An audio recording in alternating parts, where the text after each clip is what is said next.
be up to date. The episodes dropping on Mondays. It's the Matt, watch that. It's the Matt, watch that. It's the Matt, watch that podcast.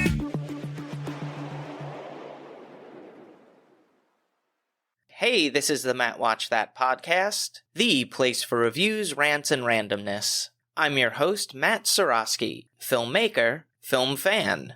Each episode, I'm going to watch a movie or TV pilot that I probably should have seen, but never got around to. It could be a recent favorite, critic's choice, or cult classic.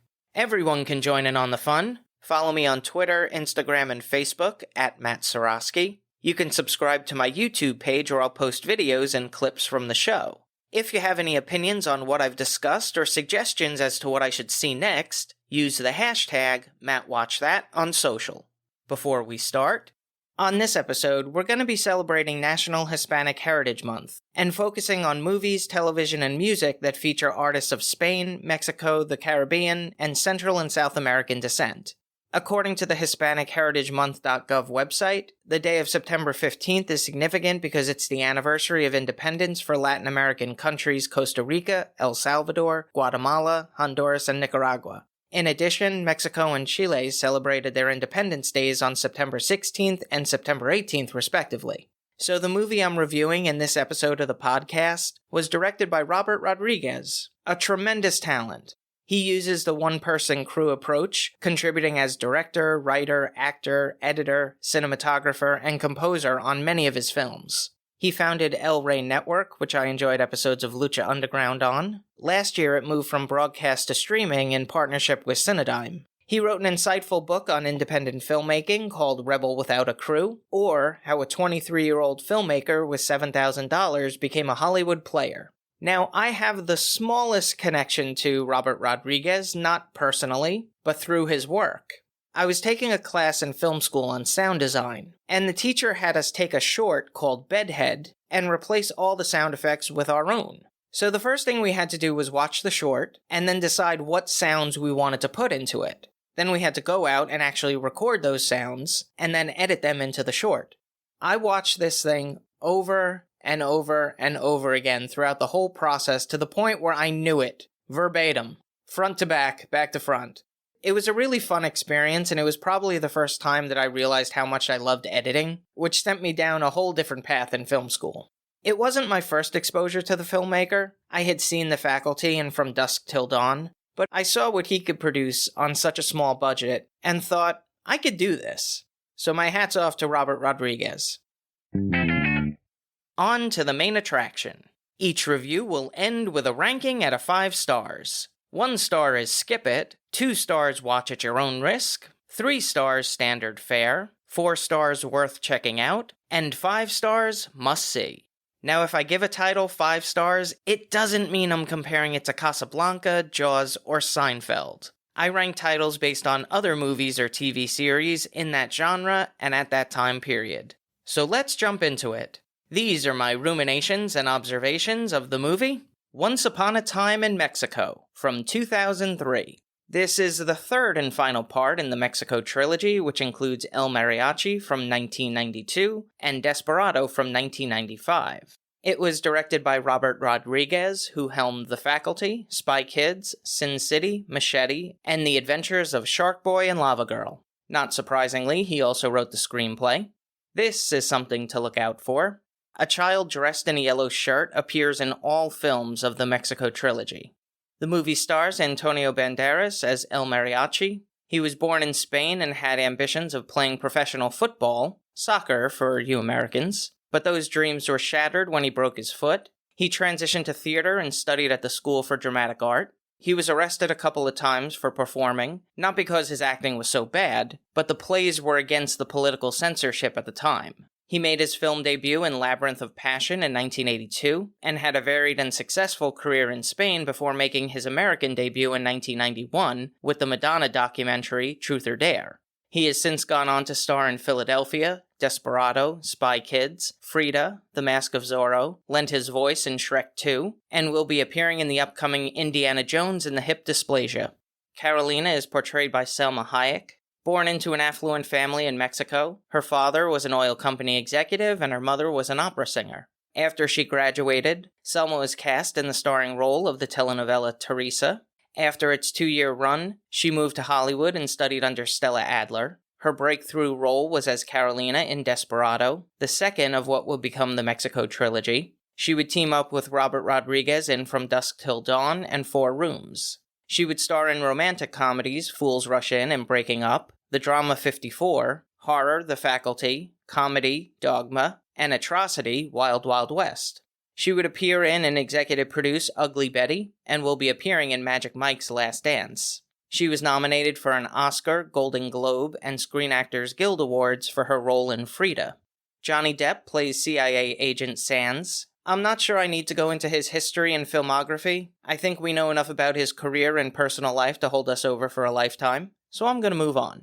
The movie opens with CIA agent Sands sitting at a table in a bar. He's approached by Bellini, who gives him a piece of paper with a name written on it. Sands says that he's never heard of him before, but Bellini tells him of how the man wiped out a couple of towns single-handedly. Everyone knows the legend of El Mariachi. Sands asks him to make the introduction, but Bellini declines, as he's seen him in action. During the Barrio Cartel massacre, General Marquez was on a mission to destroy El Mariachi, and when it seemed his soldiers had the advantage, his former love interest Carolina, who is now hanging around with El Mariachi, polite euphemism, puts a bullet in Marquez's head, but he doesn't die and vows revenge.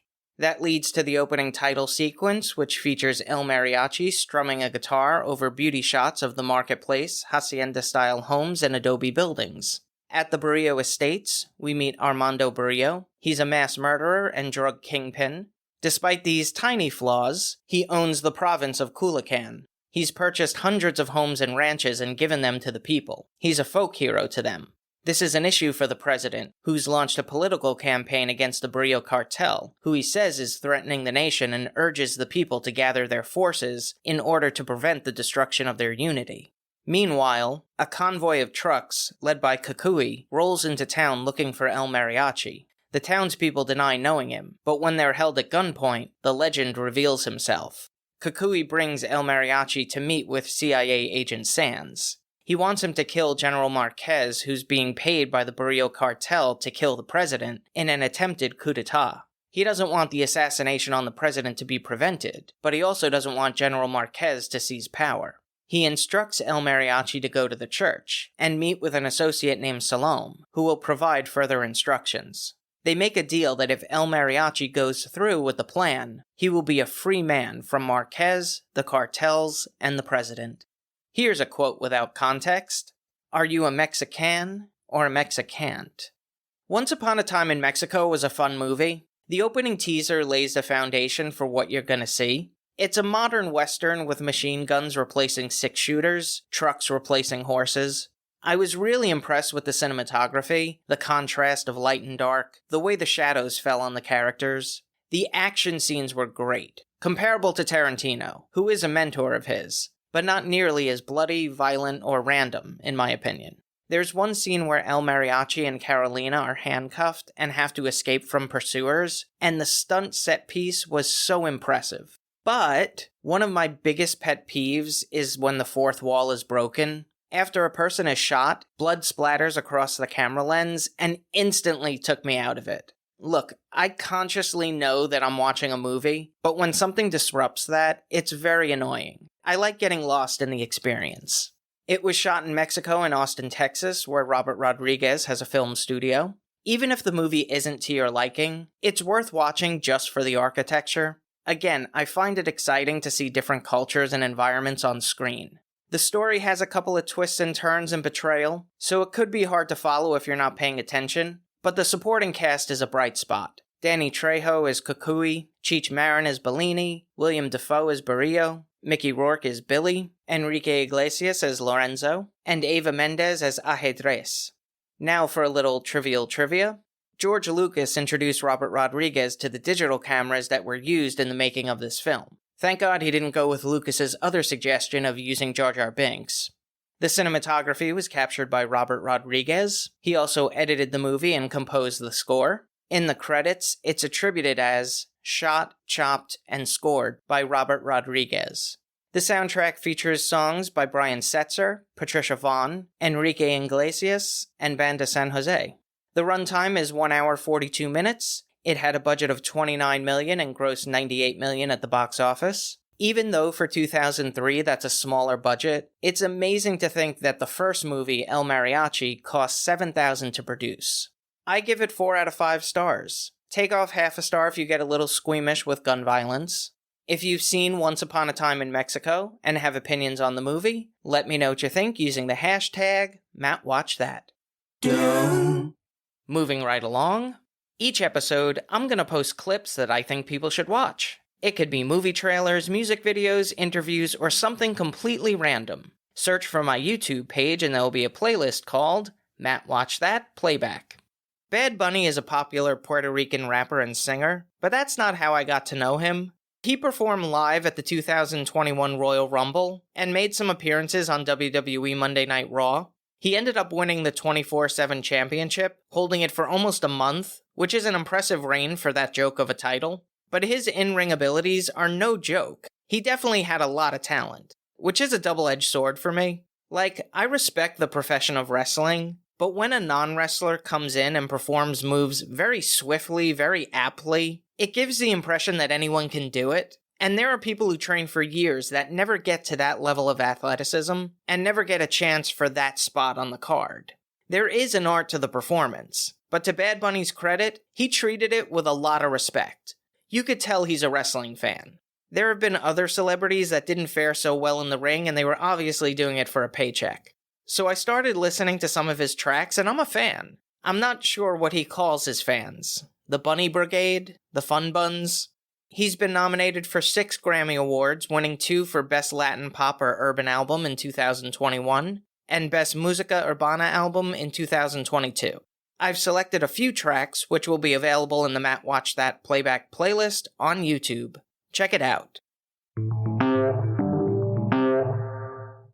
Now it's time for the recommendation. Yes, that's the word recommendation with Matt in the middle. I'm going to end each podcast with my own recommendation of a movie or TV series.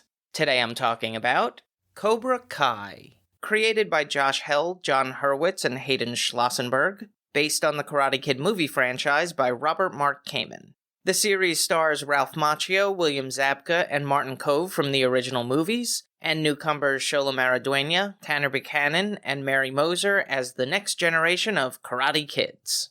It originally aired on YouTube Red and YouTube Premium.